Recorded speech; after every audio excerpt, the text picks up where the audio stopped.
আসসালামু আলাইকুম। কেমন আছেন সবাই? আমি নৌসিন জাহান নিপা। আজ আমি আপনাদের সাথে কোনো কেকের টিউটোরিয়াল ভিডিও শেয়ার করব না। আজ আমি যেই ভিডিওটি শেয়ার করব, আমার এই ভিডিওটি ছিল খুবই রিকোয়েস্টেড একটি ভিডিও। সো ভিডিওটি কেউ স্কিপ না করে ফুল ভিডিওটি দেখার অনুরোধ রইল। স্ক্রিনে আপনারা আমার রোজ নজেলের যে কালেকশনগুলো ছিল সেই নজেলগুলো দেখতে পেয়েছেন। আমার এখানে 6 থেকে 7টি সাইজের 7 রকমের নজেল রয়েছে। সব থেকে আমি বেশি যে নজেলটা ইউজ করে থাকি সেটা হচ্ছে আমার হাতে আপনারা যে নজেলটা দেখতে পাচ্ছেন, এই নজেলটাই আমি সব থেকে বেশি পরিমাণের ইউজ করে থাকি। আমার হাতের এই নজেলটা দিয়ে খুব ইজিলিভাবে গোলাপ বানানো যায় খুবই সহজে। যারা একদম নতুন তারা চাইলেও এই নজেলটা দিয়ে খুব ইজিলিভাবে কেকের মধ্যে গোলাপ করে নিতে পারেন। আপনারা দেখিয়ে বুঝতে পারছেন যে আমি কত ইজিলিভাবে একটা গোলাপ বানিয়ে ফেলছি। আমি এখানে 3 থেকে 4 রকমের গোলাপ বানিয়ে দেখাবো আপনাদের সেম একটি নজল ব্যবহার করে। আমার এই নজেলের মধ্যে কোনো নাম্বার দেওয়া নেই, সেই জন্য আমি আপনাদেরকে নজেলের নাম্বারটা বলতে পারিনি। আপনারা একটু মনোযোগ সহকারে দেখলেই বুঝতে পারবেন যে আমি কেমন টাইপের নজলটা ব্যবহার করছি, কীভাবে আমি গোলাপগুলো বানিয়ে নিচ্ছি। আমার নজেলের যে সামনের মুখের অংশটা সেটা ছিল রাউন্ড শেপের বাঁকানো। এই নজেলটা দিয়ে আমি অলওয়েজ কেক ডেকোরেশন করে থাকি, কেকের মধ্যে গোলাপগুলো করে থাকি। আমি এখানে 3 থেকে 4 রকমের 4 ডিজাইনের গোলাপ বানিয়ে দেখাবো আপনাদের। আপনারা একটু লক্ষ্য করলেই বুঝতে পারবেন যে আমি কেমন টাইপের বা কোন গোলাপটা থেকে কোন গোলাপটা একটু ডিফারেন্ট টাইপের করে বানাচ্ছি। এখন আপনারা যে গোলাপটা দেখতেছেন বানাইতেছি, আমার এই গোলাপের পাপড়িগুলো কিন্তু অনেকটাই ছড়ানো।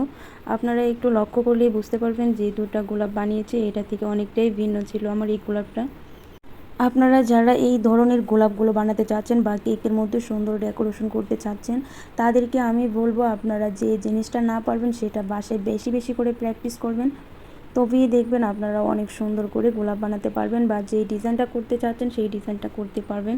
এখন আপনারা স্ক্রিনে যেই গোলাপটা দেখতে পাচ্ছেন সেই গোলাপটাও কিন্তু আমার তৃতীয় গোলাপের থেকে অনেকটাই ভিন্ন টাইপের। আপনারা একটু লক্ষ্য করলেই বুঝতে পারবেন যে 3 থেকে 4টা গোলাপের তফাৎগুলো।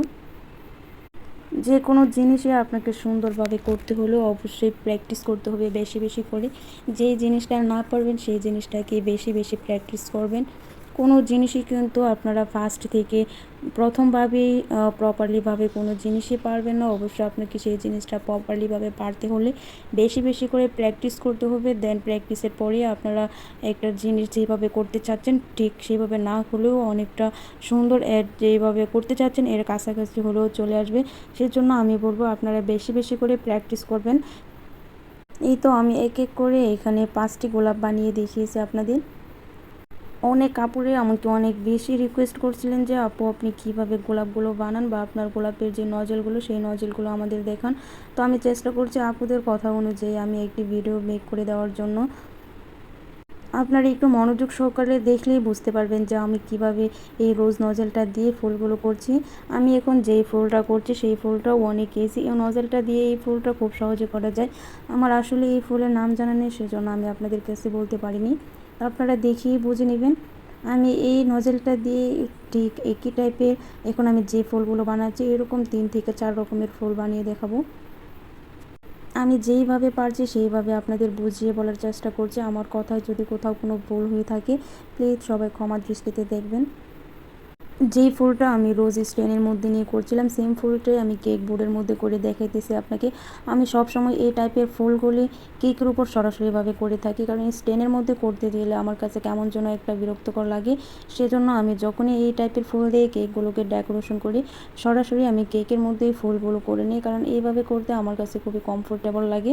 তো আপনারা কি যদি ফুলটা ছোটো বা বড় করতে চান সেটা আপনাদের উপর ডিপেন্ড করবে। এই নজলটা দিয়ে ফুল ছোটো বড় কিংবা মাঝারি সাইজ আপনারা যে সাইজটাই করতে চান না কেন খুব ইজিলিভাবে করতে পারবেন। সবগুলো রোজ নজল থেকে বেটার বা অনেক বেশি ভালো মনে হয় আমার কাছে এই নজলটা। সেজন্য আমি সবসময় এই নজলটাকে ব্যবহার করে থাকি। অনেকে আমাকে জিজ্ঞেস করেন যখন আমি ডল কেকগুলো ডেকোরেশন করে যাব আপনি এই ডেকোরেশনটা কীভাবে করছেন বা কোন নজলটা ব্যবহার করে, সেটাও আমি আপনাদেরকে এই ভিডিওতে দেখিয়ে দিলাম। এখন আমি যে ডিজাইনটা দেখিয়ে দিয়েছি সেই ডিজাইনটাই আমি অলওয়েজ ডল কেকের মধ্যে করে থাকি, এই সেম নজলটা ব্যবহার করে থাকি। আপনারা একটু লক্ষ্য করলেই বুঝতে পারবেন যে আমি কিভাবে ডেকোরেশনগুলো করছি। আবার অনেকেই জিজ্ঞেস করেন যে আমি এই পাতার মতো যে ডিজাইনটা সেটা কিভাবে করি। এই রোজ নজলটা দিয়ে আমি পাতার মতো ডিজাইনটা করে থাকি। আমি চেষ্টা করছি যতটুকু পারি আমি আপনাদেরকে বুঝিয়ে বলার জন্য বা বুঝিয়ে দেখানোর জন্য যে কীভাবে আমি গোলাপগুলো বা এই রোজ নজেলটা দিয়ে ফুলগুলো করে থাকি। আমার আজকের এই ভিডিওটা আপনাদের কাছে কেমন লাগছে অবশ্যই আমাকে কমেন্ট করে জানাবেন। আবারও বলছি, যদি আমার কথায় কোথাও কোনো ভুল হয়ে থাকে প্লিজ ক্ষমা দৃষ্টিতে দেখবেন। আপনারা নেক্সট কোন ডিজাইন চান বা কোন নজেলটা দিয়ে ডেকোরেশন চান অবশ্যই আমাকে কমেন্ট করে জানাবেন। আজকের মতো